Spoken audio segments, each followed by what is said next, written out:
कहानी उन आम घरों की है जहां खाने वाले तो कई लेकिन कमाने वाला एक मर्द ही होता है। बावजूद इसके उससे उम्मीदें कम नहीं होती। देखिए जी, सामने वाले वर्मा जी कैसी अच्छी तरह से सफाई करते हैं छुट्टी वाले दिन अपने घर की, और एक आप हैं।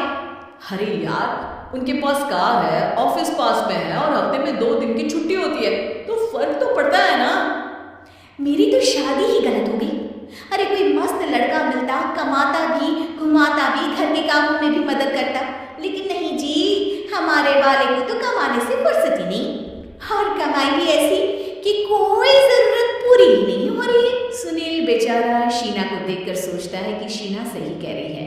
देखने में सुंदर है, घर का सारा काम कर लेती है, उसे तो कोई भी अच्छा लड़का मिल सकता था।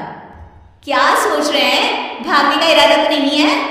अरे नहीं मेरी प्यारी बीबी, मैं तो नहीं, पर डर है कि तुम नहीं कहीं भाग जाओ मुझे छोड़कर। शीला सुनील के मुंह से प्यार भरी बात सुनकर मुस्कुराती है। आप भी ना। सुनील एक दिन ऑफिस से घर आता है कि तभी शीना कहती है, सुनिए जी, वो मेरी सहेली आई थी, सारा दिन वो लोग यहीं थे, अब जा रही थी तो मैंने कहा नहीं नहीं, मेरे पति छोड़ आएंगे ना तुम्हें, तो रोक लिया मैंने। सुनील थोड़ी देर कुछ सोचता है, फिर कहता है ठीक है, मैं कपड़े चेंज करके आता हूँ। अरे तेरे पति को तो लग रहा है कि अच्छा नहीं लगा। अरे नहीं नहीं, ऐसी कोई बात नहीं है, रुको मैं अभी उन्हें घर के कपड़े देकर आती हूँ। शीना अंदर जाती है जहां सुनील पलंग पर लेटा होता है। अरे क्या मजाक है, वो कह रही है कि आपने मुंह बना लिया।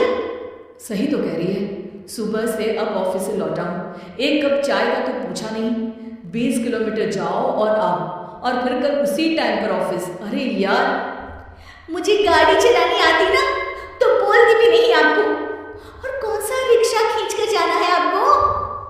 सुनील अब क्या बोलता। रात देर से आता है और सो जाता है। अगले दिन शरीर दर्द हो रहा है।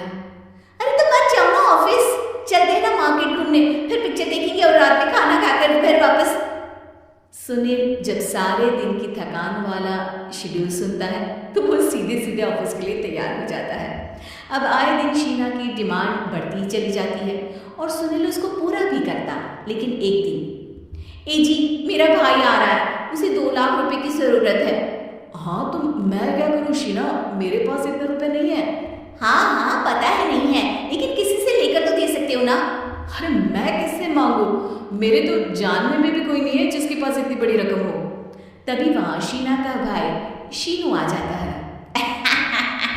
जीजा जी कैसे हैं आप? अब मैं ठीक हूँ शीनू, अचानक इतनी बड़ी रकम की जरूरत कैसे पड़ गई? अरे जीजा जी, वो बिजनेस शुरू किया ना, तो उसके लिए पैसे की जरूरत है, काफी हो चुका है, थोड़ा पैसा बचता है तो मैंने सोचा आपसे ले लूं। देखो मेरे ऑफिस में कुछ लोग हैं जिनकी सेविंग अच्छी है, मैं उन लोगों से बात करके देखता हूँ।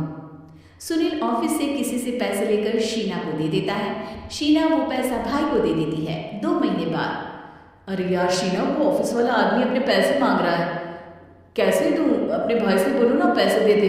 अरे हाँ हाँ दे देगा, कहाँ भागा जा रहा है, आप उनको बोल दो कि दे देंगे। थोड़े दिन बाद, शीना वो आदमी मुझसे आज भी पैसे मांग रहा था यार, मैं तंग आ गया हूँ, ऑफिस जाते ही सामने उसका चेहरा दिखता है, क्या बोलूँ, बार बार पैसे मांगता है। अच्छा मैं शीनू को फ़ोन लगाती हूँ, बात करके देखती हूँ। शीना भाई को फ़ोन करती है लेकिन वो फ़ोन उठाता ही नहीं। लगता है भाई कहीं ऐसी जगह है जहाँ नेटवर्क की समस्या होगी। सुनील अगले दिन दोपहर को ही घर आ जाता है। उसका चेहरा उतरा और परेशान सा होता है, वो रोने लगता है। अरे क्या हुआ जी, आप इतना परेशान क्यों है, सब ठीक तो है ना? अरे नहीं शीना, कुछ ठीक नहीं है, मैं ठीक नहीं हूँ। तुम्हारे भाई के लिए मैंने जो पैसे लिए थे, उस आदमी ने आज भरे ऑफिस में सबके सामने मेरी बेइज्जती कर दी। सबके सामने आज मैं कर्जदार बनकर खड़ा था।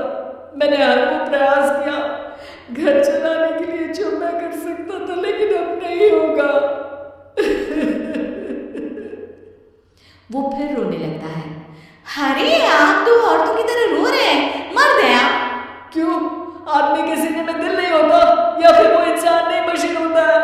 अरे मैं थक चुका हूँ शीना, तुम समझती क्यों नहीं?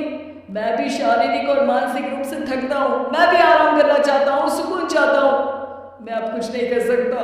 कुछ नहीं। वो बैठ जाता है। शीना पति को हैरान परेशान देखकर चुप हो जाती है।